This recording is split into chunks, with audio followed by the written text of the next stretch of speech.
Welcome back to the Upper Tier Podcast, the football podcast we bring you each and every week on the Dynamo Podcast Network. Head over to YouTube, smash that subscribe and bell notification button.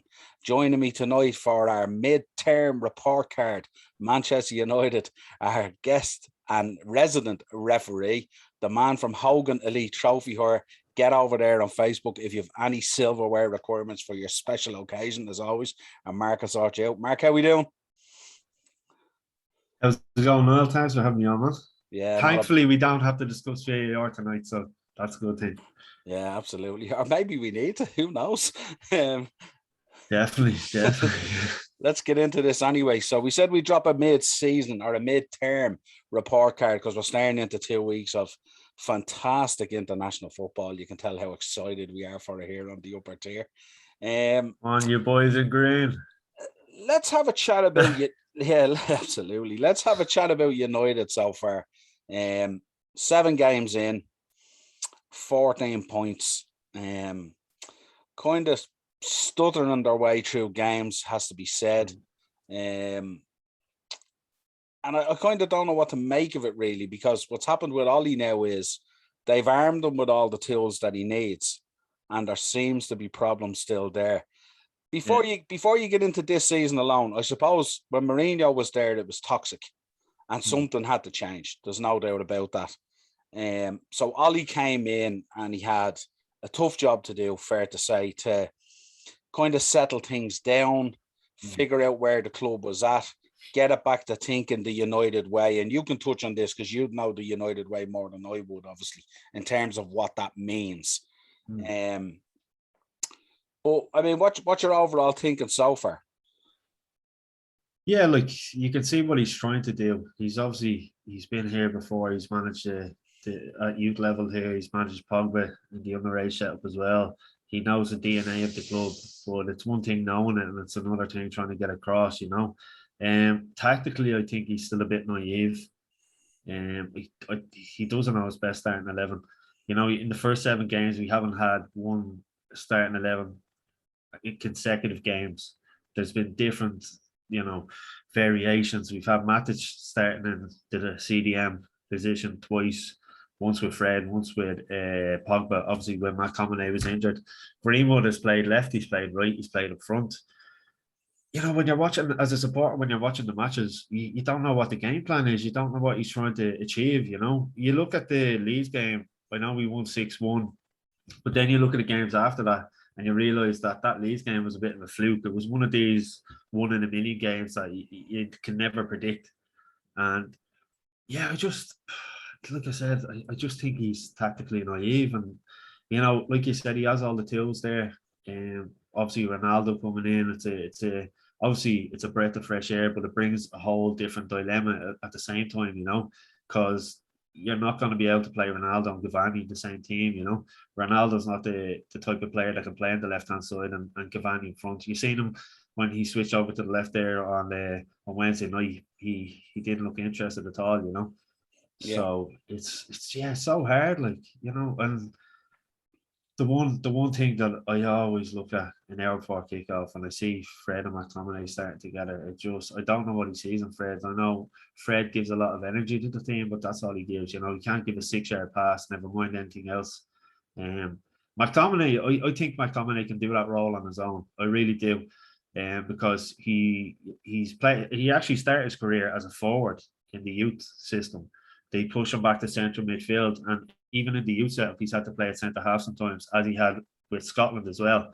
So I think he's well capable of playing that on his own. He should be able to play Pogba beside him, but obviously Pogba would tell you himself he'd rather have the freedom of playing from that left-hand side, which he has a few times this season already. So it's just a conundrum, Yeah, I'm looking at the form there going down through the first, I don't know what it is, maybe 8-9 games at this stage, maybe 10. The last 6 games, 3 losses, a draw, and 2 wins. Wouldn't be encouraging now, would it? In terms of when you look at the start of the season, you look at the players that have come in, and obviously Sancho's going to take time to settle by the looks of things. Ronaldo doesn't need time to settle at all. He's absolutely world class. Cavani is there. Varane has come in.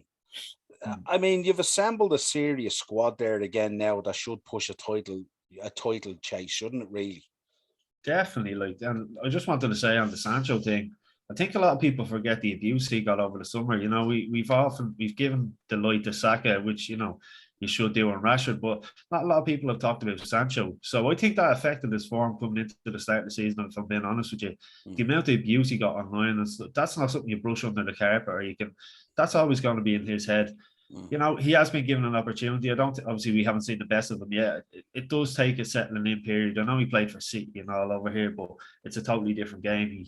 I think he'll need more minutes under his belt, and he'll settle in. But yeah, like I said, after the Leeds game, the Southampton game was just one of those, like last season. You know, we had to go 1-0 down to start playing. It's happened too many times.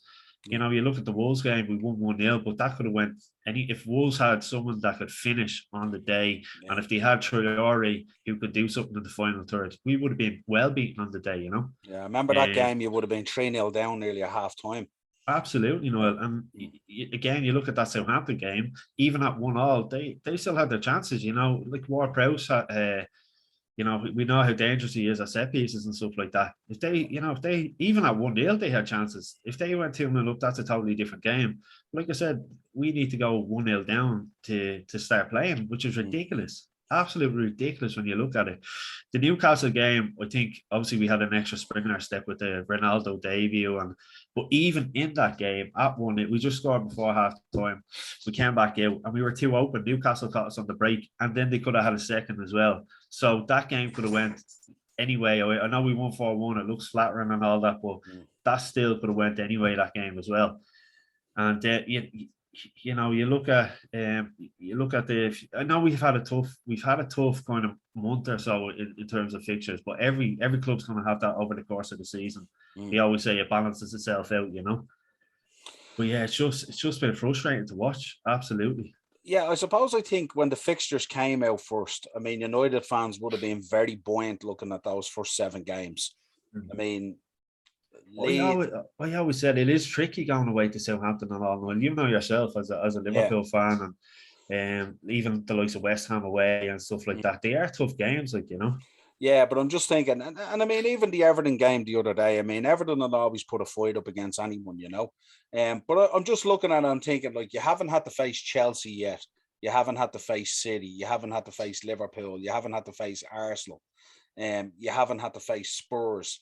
I mean, the biggest teams you've probably faced in it are what? I mean, Leeds you blew away, but Leeds on the first day looked like they were still in pre-season, to be honest. Look at that's just a fluke of a game that was. Yeah. When you look at the results after that game. And like, I mean, West Ham away would be a good result. And the Aston Villa one obviously will be disappointing at home. But again, they're probably the 2 biggest teams you've played, West Ham and Aston Villa.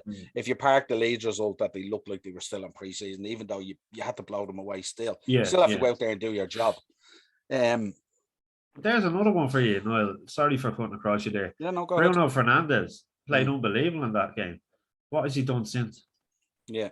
Genuinely, what has he done since? Well, see, I suppose what happens is when you look at your squad, and last year you brought in Bruno, so that was a step up. So he looks like an absolute star when he's beside those guys, you know.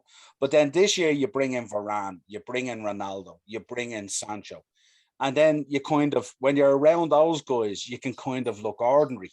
It's not necessarily that you've become a bad player. And I know probably second season in or whatever it is, you want Bruno to step up and become so much more. And with those better players around him, he should step up and become so much more. But he has it in him. Yeah, absolutely. But I find with Fernandes, would I be right in saying he's more a confidence player than, you know, like with Ronaldo, you know, he's going to show up most times. He's going to put in a decent shift. He's going to create moments of world class and stuff like that. I think with Bruno, I was listening to a Man United fan on one of the socials there the other day, and he was saying he needs to stop playing these passes from Nazareth to Bethlehem. These ones where he's trying to play these global passes all the time and just play simple football and play in through the lines and in through the spaces, and he'll look way better. You can always tell by him as well. Even yesterday, there was a tackle and he went through the player. I don't know who he tackled, but He started claiming to the referee he got the ball, and he clearly didn't. He went through the player and got, the player hit off the ball, but it was a foul. But then he's moaning at the referee for the next 5-10 minutes off the ball. Then, anytime he runs by him, that we didn't see that at the start when he signed for us last January, but we started to see it at the end of last season, in particular the Europa League final against Villarreal. Yeah, and I think a lot of those challenges as well are out of frustration, aren't they? It's not like, I don't think Bruno Fernandes is a dirty player. I think he's solid and he wants to get in and get stuck in. But I don't think he's dirty that way, if you know what I mean. And I think a lot of that times when he plays a dirty one, it's more out of frustration with his own performance as well as the team. 100%. And I think it was wasn't it Darren said it last week that we have been relying on moments in games. There's no fluidity at times. There's no guile. You seen yesterday, even when we went 1-0 up, we didn't look like we wanted to go out and get a second. And then in the second half, we came out and it just looked like we were just, going through the motions. There was no, like I said, no fluidity. There was no passion. There was no energy. We just looked zapped. I don't know where, and again, Ole did make changes from midweek, but what is he like? You got Lingard, who had an absolutely fantastic game, I thought, against West Ham in the Carabao Cup. Yeah. Leaves him on the bench. You've got Donny van de Beek again. I think Darren mentioned that he had a great game. He's left on the bench. What do these players need to do to get into the starting 11? Yeah, it's something that I wanted to touch on in terms of squad management and stuff like that, and especially the Donny van de Beek situation, because I can't figure that out at all. I think if he got more game time, I think he would be exceptional. Yeah. And I think I listened to Darren talk about that, like moments FC, and there's a lot of that on socials at the moment. But when I was looking at it the other day, I looked into it a little bit deeper, and I was thinking, what way, like if you bring in this amount of quality, like you've brought in Maguire, who we know, you can see when he's not there now, the difference that he makes. In the past, we would have turned around and said, well, maybe he wasn't the 80 million signing that he was, and he was kind of average and he was caught out at times and stuff. Yeah. And now you see that he's not in the squad. We can see that he is a world-class defender. There's no doubt about it. But when you're bringing in the quality of that, and then you bring in Varane, and then you bring in Bruno, and then you bring in Ronaldo and Cavani, and Sancho, who's still trying to bed in. And you also have Greenwood there, who's outstanding footballer. You have Rashford to come back. Martial occasionally chips in when it suits him, type of thing. But then you have Pogba there, of course, as well. But then in between that, then you kind of have Fred and you kind of have McTominay, where you're kind of expecting the play to start from, if you know what I mean, from the pattern of play. And obviously Shaw's there as well, who's absolutely outstanding as well. So is it that whole McTominay Fred thing that's kind of dragging the level down and making it look disjointed to have to create moments to make things happen? Or is it that the world-class players are having to drop back, take control of the ball off these guys because they don't trust them to make things happen? So it looks like it's moments and not necessarily a pattern of play. Yeah, figure it out, but like the whole McTominay Fred thing, I think it's just like I said this before. If it's okay to play them too, if you're playing against the likes of Man City, if you're playing Chelsea, if you're playing Liverpool, where you need to be, stop and play. When you're playing them at home against Aston Villa and Everton, you've got serious problems, and that comes from the manager. Donny van de Beek came out in an interview 2 weeks ago saying he played for Ajax in that number 6 role, that he'd be able to play there. He is just going for minutes, and it doesn't look like he can do anything at all to change Solskjaer's mind to get rid of McTominay and Fred. Because, like I said, I think McTominay can do that job there. You can play, obviously play McTominay there, or you can play like a Van de Beek or Pogba off and give them a little bit more freedom, because McTominay, he is a very good kind of player to sit in front of the back four. Because, like I said, he is just defensively minded as well. And again, if you give him a bit of freedom, he can say a forward. We've seen him against Leeds last season. He could have had a hat-trick in the first 20 minutes. He pops up with a goal here and there and he can get an assist. But it's just, and you can see when they're in front that, I don't know whether it's a confidence thing, but you've seen Varane and Lindelof yesterday. They look like two DDS schoolboy under 12 defenders at times, how separate they were. There was no communication there. And that's all starts from them two, I believe, in front of them. Yeah, and I mean the thing about it, I mean, not to do Lindelof a disservice either as well, but we've seen a couple of goals go in as well that have been Varane's fault. And we Hmm. know with him Oh coming no, in as well, absolutely. with him coming into the Premier League as well, there's going to be a settling in period as well for him because this is a league like no other league that these guys have played in. And it doesn't matter what your history is or what your career is. You can come in and have won any amount of Champions Leagues and World Cups and all this kind of thing. It doesn't mean anything when you hit the Premier League. When you hit the Premier League, guys are going to go in on you. It's a Oh yeah. fast pace, it's intense, it's strong, it's a proper battle in there like none of these guys have experienced. Yeah. And How many times have we seen world class players come in here? You know, the likes of Valkel, Di Maria, they just yeah, don't settle. absolutely. There's nothing else you can do, you know. Um, what about in terms of let's talk about his coaching staff there? Obviously, Carrick is there, and McKenna and all. And I mean, what's your feeling on that? I mean, is that I mean, Ollie has sort of really come out and said, well, you know, I don't really take care of the coaching and this kind of Mm. thing. These guys coach and stuff like that, which is kind of to me is a bit of a get out. Yeah, yeah. But what's your feeling on the quality of what's there? I mean, obviously we know how good Michael Carrick was as a player. Mm. And we know the time that McKenna has spent there and stuff like that, that he's Mm. enshrined in the club and stuff And like that. obviously, Mike Phelan is there as well. And So Mike Phelan, yeah. we have obviously Mike Phelan. We have a kind of a bit of the past there. You know, he worked him and Rene and worked under Sir Alex for such a long time. And Yeah. again, he's one of these that has played, that has, you know, coached at the youth level and at United down at the Cliff and stuff like that. So he knows the DNA.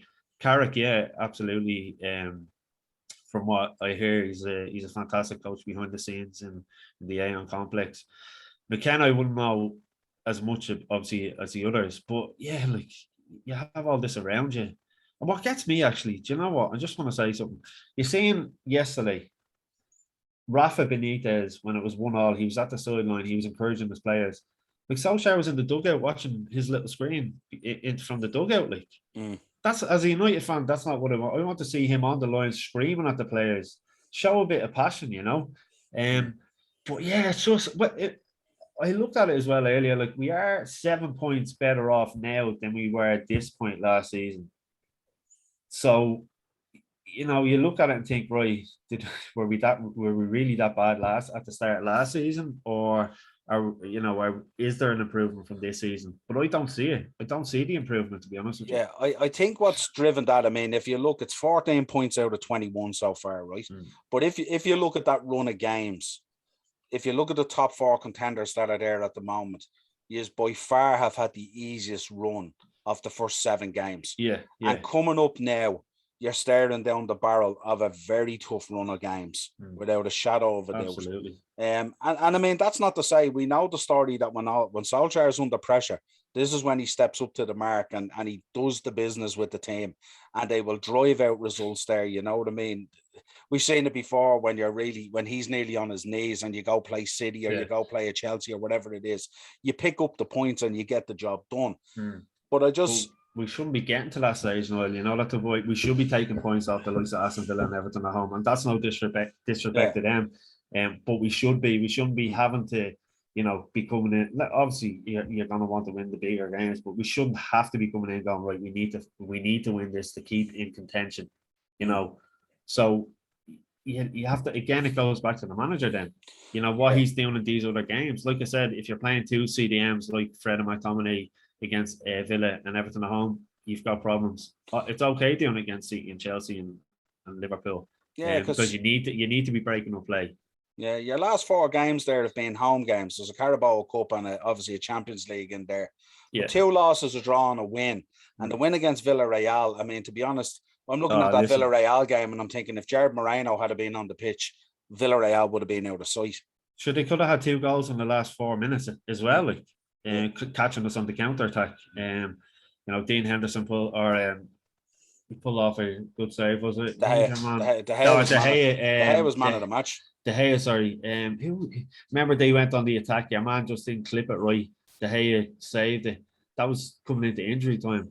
But like again, it was a moment at the end. Ronaldo, who I thought was literally going to be taken off 5 or 10 minutes before that, and he does what he does best, and he gets us out of a situation again. But that game could have went either way.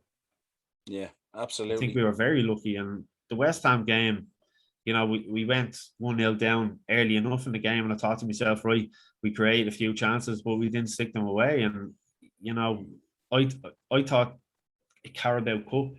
You know, you look at Carabao Cup final in February, thinking, right, it'd be great to get there, you know, and go for a trophy, and at the earliest possible time in the season to take that pressure off them. You know, Yeah. but we couldn't even do that. Yeah. What do you make, I suppose, of his media duties? I mean, when you hear him talking after games, he seems to be satisfied with the performance that we all see as being poor. And also you hear him talking like, I mean, he had a little bit of a meltdown there last week where you could hear the pressure, and he was referencing back to the time where Klopp spoke about the penalties and all this kind of thing. And I thought it was very, I know the way, obviously, Fergie years ago, he used to love to get into this stuff with people. We seen it with Keegan and with Wenger and down through the years, of course, you know what I mean? With Rafa and all these managers and stuff like that, even Mourinho.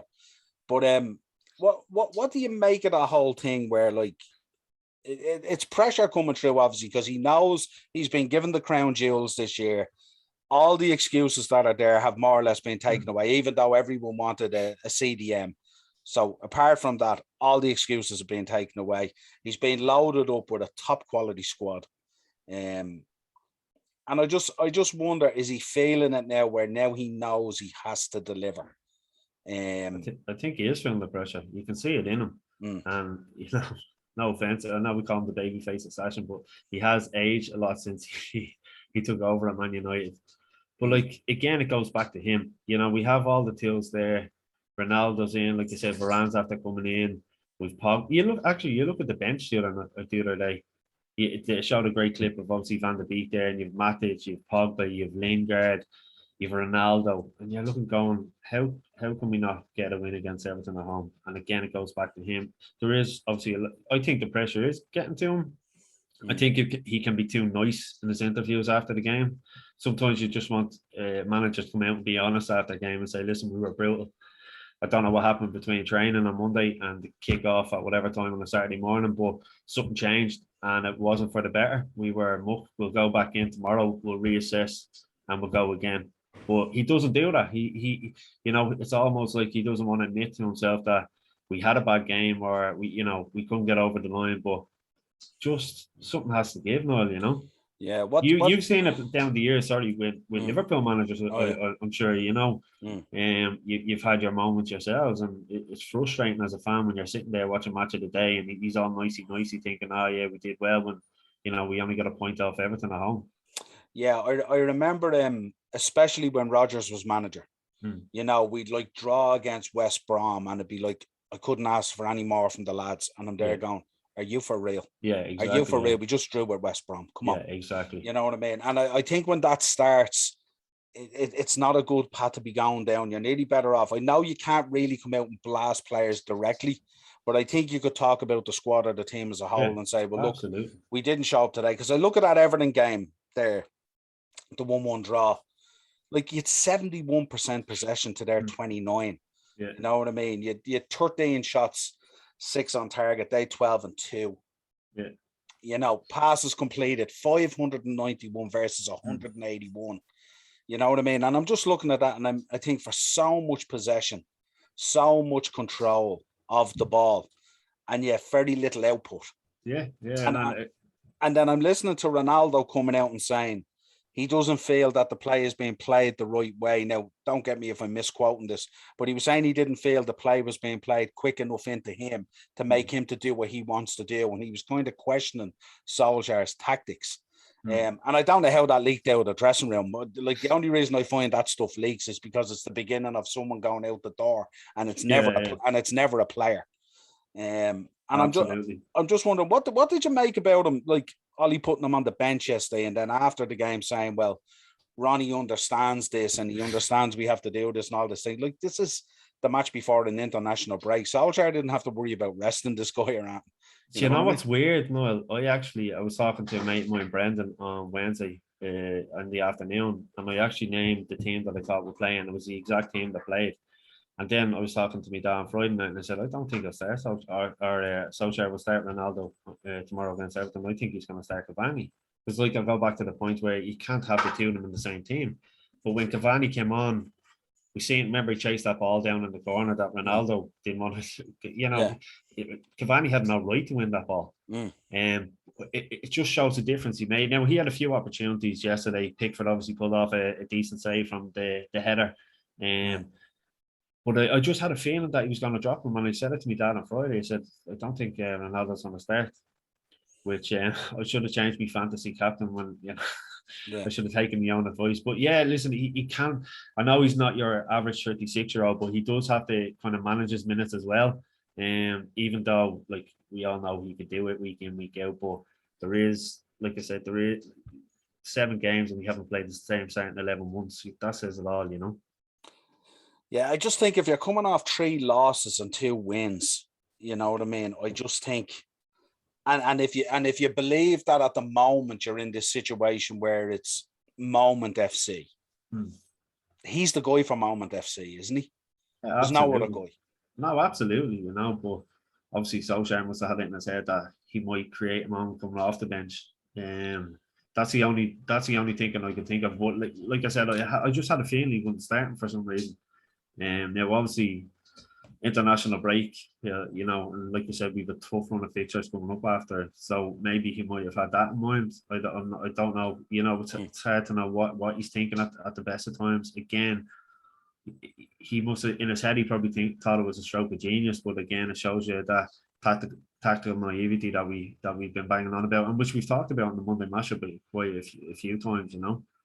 But it's just such a strange kind of. It's such a strange time as a United fan because, like I said, you're watching matches and you're kind of thinking, "What way? There's no kind of plan in place here. What way are we playing?" You know, it's very very frustrating, and I can only imagine what it's like in the inside. You know, we obviously seen Van de Beek on the bench, didn't look impressed the other night when we made the final substitution in the Champions League there the other night as well. So, yeah, how do you go about? Here's a question for you, I suppose. How do you go about? We talk about this Fergie time, and we talk about the culture and Fergie's time there, and all that kind of stuff. How do you kind of shed that in the fan base in terms of their expectation? I often find when people are critical of Ollie, they're critical because they keep on referencing back. Oh, when Alex was here, we would have done this, and when Fergie was here, we would have done that, and all. But like. And I experienced it with Liverpool for years. I mean, for years we lived in the shadow of the boot room and, you know, all these different eras and of success and stuff like that. And it took us so long to kind of shed that skin. Yes, it's our history. It's so important to us as a club in terms of our stature and our standing in the game. But the game has evolved so much now, hasn't it? Big time. And I'm just wondering, within your own fan base there, because you'd be closer to it than I would be. How do you get it through to the fans to understand that era is done? The game has evolved and it's different now. And even if Alex was still there, no disrespect him, he's probably one of the greatest managers to ever manage in the game without a shadow of a doubt. He wouldn't even get away now with the stuff he got away with back then, obviously, in terms of his management style. Yeah. How do you shed that now and move the fan base on? I mean, we're what 7-8 years on now from Fergie, whatever it is. Yeah, 2013, and it still lingers. You know what I mean? No, you're right. And looking at social media after every game, there's obviously all the ins and all the outs, and there is fans that bring up say, "Yeah, Ferguson was given 6 years before he won his first trophy. All he needs time and all." But like you said, the game has moved on. You know, it's a results business. It's a much bigger business than it was back then. There's a lot more money involved, a lot more investments, a lot more companies, a lot more businessmen involved in the game than you seen it back in the day. The likes of Jack Walker, he was a footballing man that had money. He invested, but these are businessmen investing in business nowadays. So there isn't time. What we got? No offense. Are we going to wait 30 years before we win it, or what way do you want to go? Because obviously, Mark Robins scored that goal against Forest, which kept Ferguson in his job. Remember to get through that FA Cup game away at Forest. He was a different era. We will never see anything like that again. Like I said, football has changed, and I think the fans need to get their head around that. Lads on Facebook and Twitter writing about Ferguson, this, that, and the other. lads, move on. You know, we need to cop on. Right, say we give let's say we give Solskjaer more time, right? And can you see him being there 20 years like Ferguson has and won the amount of things that Ferguson have? Because I definitely don't.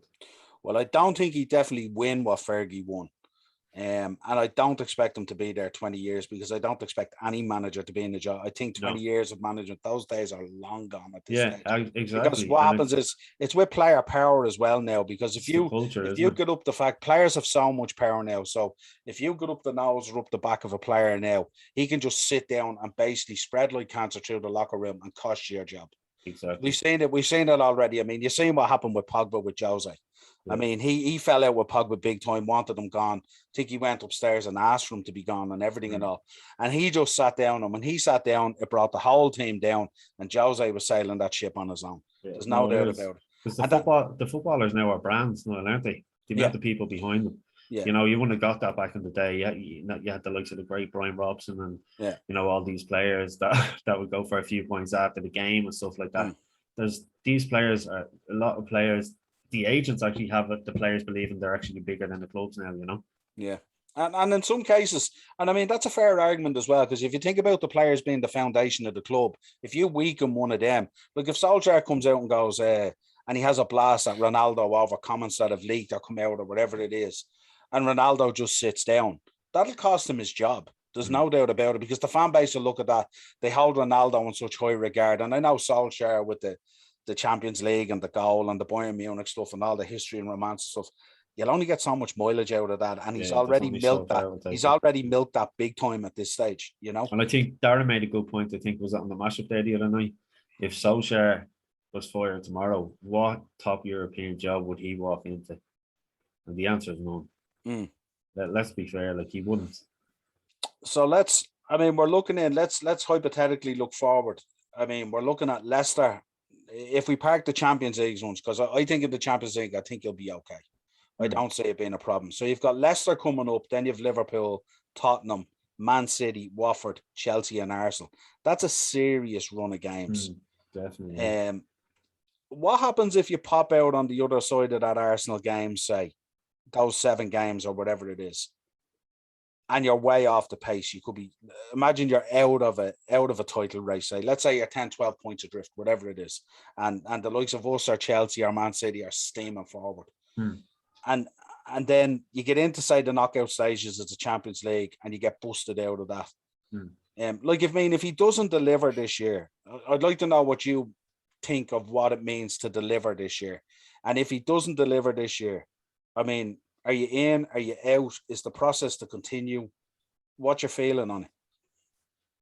Well, obviously, you can see what he's trying to do, but it's not working. And like you said, after those 7 games, if we're in that kind of predicament, you would have to say, listen, it's time to end the project and get someone else in and try to recover something from the season. And we'd hope to finish in the top 4 or as close enough as possible to qualify for the Champions League next season. And like you said, if you got knocked out of the Champions League, it's, you know, we worked so hard to get in there this season that it's just you. And again, I look at it and think, right, you know, Conte's out there, Zidane's out there at the moment. You know, we've talked about this in the past. Now it is now the opportunity to go out and get one of these kind of more experienced world class managers in. But these 7 games, I feel, yeah, if that happens, what you just said there, I think he'll be gone.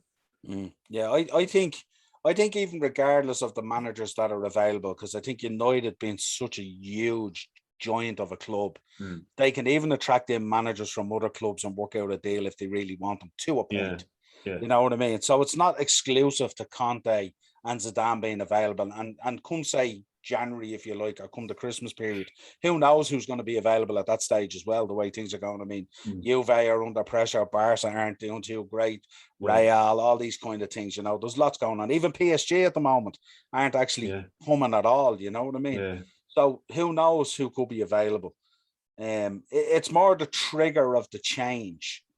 And I'm just wondering, what is it going to take? Because he's been so close a number of times. I mean, I can think of at least 2 occasions where he's been looking over the edge of that cliff and just wasn't pushed. And I'm just wondering, what is it going to take? Because you have a fan base there at the moment, and I wouldn't say they're even divided. I'd say there's a lot of people at the moment now. I mean, what are you thinking? Like a 70-30 split, Ollie out, Ollie in type of thing at the moment? Yeah. From what you read on social media and Facebook and Twitter and stuff like that, all these fan pages, that there's so many divided opinions. But at the moment, I'm seeing a lot more of one than I am of the other. Mm. And unfortunately, it's the out that I'm seeing a lot more from but like I said, there is fans that would say, listen, you stick behind the manager and the club, but it gets to a certain point where if you don't have belief in the manager, you can't actually do that anymore. Yeah, you kind of look, because I kind of go back and I look at what you've brought in. Obviously, David Moyes didn't get the time that he needed, but also I don't know whether he was the right fit or not, to be honest. Then you look at, Van Gaal came in. He was like a top class manager, won a trophy, did reasonable. Then you see Jose coming in, who we know who's a serial winner, but he's also a serial headbanger in terms of the way things unfold in front of him and stuff like that, But he did come in, got the team to second, delivered a trophy, and asked for certain things that he didn't get. He wasn't supported, that were given then after the fact when he left. Now, the only thing I suppose he asked for that hasn't happened is, and it's come close a few times, would be he wanted Pogba out the door. He thought he was a cancer. Yeah. And obviously Pogba's still there because obviously Ollie came in and he had to steady the ship and dampen everything down and make everything nice and smooth. And we love everyone here and all this kind of thing. So it's kind of like with Solskjaer, it's kind of like, if you press the button, is it the Fergie situation where you're just going that bit too early? Has he had enough time? What does he have to deliver this year? I mean, he has to deliver a trophy, doesn't he? Absolutely. And if he delivers an FA Cup, would that be enough? Or does it have to be? For some fans, I would say it would be enough, but then you have to think, we're in a day and age now. I love the FA Cup myself, but for some people, it's not the competition it once was. It's all about the league or the Champions League now for a lot of fans. Yeah. So especially at that end, especially if you're a United or a Chelsea or a Liverpool or a Man City, it's all about the league and the Champions League. The FA Cup, yes, the romance of it and all that, and the lovely day out of Wembley, and yes, the history of it and stuff. That the Carabao Cup, the League Cup, the same thing. You know what I mean? Okay, there's less history, but again, it is another trophy, and you're only going for 4 every season, basically. You know what I mean? So exactly, it has to fall somewhere. But I'm just wondering, what's the acceptable point? I mean, I'm looking at United last year coming second in the league, with a massive drop off. And I'm thinking, was that position clouded by the fact that we had a COVID year? And I know it was a COVID year for everyone and stuff like that, but there was a lot of teams that dropped off last year. Like, we came with a decent run towards the end, but like the end of the season, we were never in the second or first place combination. We were so far off. How we got third was a miracle. But you look at United, I mean, Chelsea dropped off, Leicester dropped off, as they do. Spurs had dropped off, Arsenal had dropped off. Everyone had kind of dropped off. So was it kind of City won the league kind of by default? Was it United were second by default? Or was it, where you go in and you look at a hard-earned campaign where they go all the way through it? Now, I know the league table doesn't lie and everyone experienced COVID. But I'm just wondering. I'd agree with you to a certain point, but like at the end, like I know you were saying about City had a bad run at the start of the season. I know you had a bad run, especially at home between kind of January and February. But you still have to go out and get the points and merit that finish of seconds, And we did go out and do it. I understand where you're coming from about all the other teams and the COVID situation and all, but we still had to go out and get the points to finish second. What disappointed me most last season, and I'm sure Darren and Greg and everyone would agree, was the Europa League final. To come so close, get beaten on penalties, but the way we got beaten, obviously again Villarreal went 1-0 up, and we needed that give us a kick in the arse, but it was an ideal opportunity to go out, win his first trophy. And I think if we had have won that game, it would have brought a bit more momentum coming into the start of the season than it has. So it's frustrating. It's always frustrating being a football fan, but it has been so frustrating in the first 7 games, Yeah, I suppose when you go back and you look at that final as well, it was there was so much more than just the penalty shootout and the David De Mm. Gea situation and all. Yeah, You know what I mean? And I'm thinking maybe when you look back, if change does come, was that the time maybe to make the change? Because obviously, I mean, it's no secret the talks of Varane. I mean, the only and Sancho. I mean, you chased Sancho for 2 years nearly. 2 years, So the only yeah. surprise really was the boy coming back, Ronaldo. I mean, Yeah. you'd been in for Varane. You know, I mean, you got Maguire, you got Bruno, you brought these players in, you had Cavani and all these things. I just wonder, was after that final the time to make the change to bring in a world-class quality manager who would bring in those players and solidify them and figure out how the way he wants to work. Mm. I'm thinking if a new manager came in, I don't see Donny van de Beek sitting on the bench. Mm. I don't see him pussyfooting around, if you like, trying to keep everyone happy. I think what he'll do is he'll play people on. Whoever comes in, if they do come in, will play people on their merits. Yeah. I think a real good world-class coach, and correct me if I'm wrong here, might actually try and find a way to play Ronaldo and Cavani together. You know what I mean? And Yeah, no, I know figure where it you out. come from. I think what kind of saved Solskjaer a little bit was the distraction of the Euros this summer. I think the minute the full-time whistle went against Villarreal, I think a lot of the players and media's attention turned straight to the Euros, and I think that helped them in a way because it took the spotlight off them for a few months, and then we stuck behind them as a club, and like I said, there's been no consistency though in the first 7 games, so something has to change, something has to give. So let's draw a line under this. Obviously, I mean, are you still Ollie in, or are you Ollie out, or are you somewhere in between, or what do you think? What would you like to see happen as a Man United supporter? I'd love to see us over the next few games, play a certain type, a brand of football that we can identify and say, right, like at least we play that consistently. I'd like to. I don't know whether it's just pure kind of, playing this Fred and McTominay thing. I almost feel like he's doing it, out of kind of like just to stick 2 fingers up with the fans and the media sometimes. That's a boy. I want that to be sorted, but I'm looking and I'm saying, like, are we going to win the league? Are we going to win the Champions League? Are we going to have Solskjaer here for 5-6 years? Let's say winning trophies. I just don't see it. Really don't see it. And it's upsetting, like you mentioned earlier, he's a club legend. You can't forget what he's done, but it's a different time, it's a different period, and he's under a lot of pressure, Yeah, I think the romance of him winning a trophy there would be huge for the United fan base. Even regardless of what the trophy is, just to get him over this whole semi-final, final type thing. And I think we probably would be looking at a very different situation if he had gotten over the line in that Europa League final. Yeah, absolutely. I think that would buy him a hell of a lot more. I think sometimes when I listen to him talk, it's like when he called out Klopp, say, indirectly on that thing. I'm looking at it going, you haven't got the stature in the game to be doing this.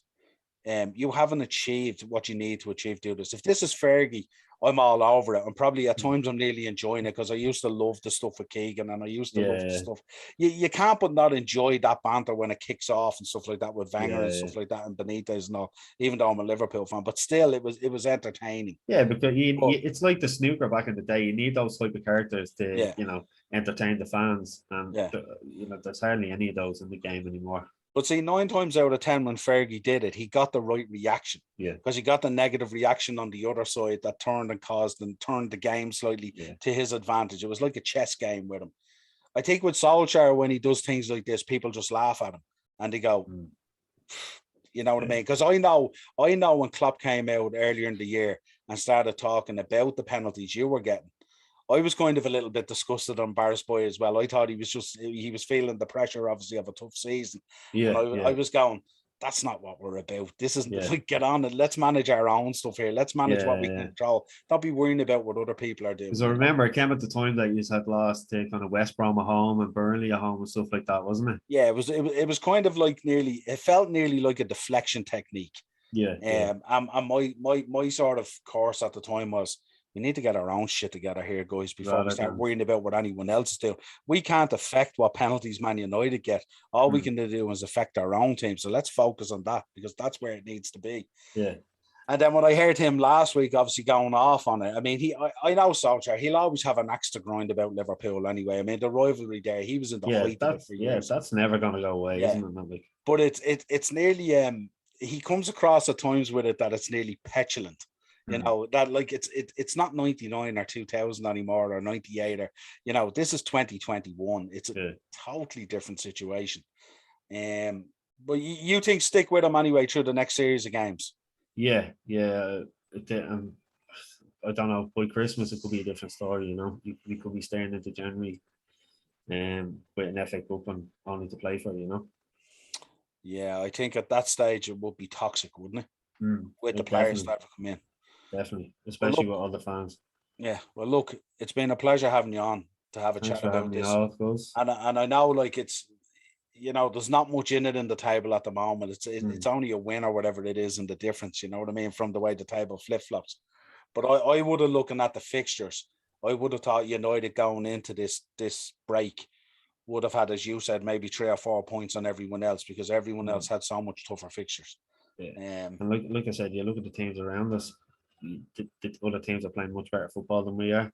So I think it's that is appeasing the fans as well, that we might be 2 points off Chelsea, but they've a lot more strength and depth, and they're playing a lot better football than we have anyway. And they've also gotten ourselves and City out of the way. For this half of the season anyway, which is huge. Exactly. Well, look, pleasure having you on. This has been our midterm report for Manchester United and Ole Gunnar Solskjaer. Mark is still sticking with the program for the moment. The jersey is still hanging behind. He's still Ole in. Still hasn't gotten over the 99 treble, but however. Still living in the past. Till next time, Dynamo Podcast Network on YouTube. At the _upper_ tier on Twitter, the upper tier on Facebook and Instagram. And we will be doing a number of these report cards for a number of managers over the next 2 weeks. Because I'm looking forward to hearing the Spurs one now. Come on, Graham, step up. We just don't like international football. That's it. Till next time, a pleasure, my man. Cheers, guys.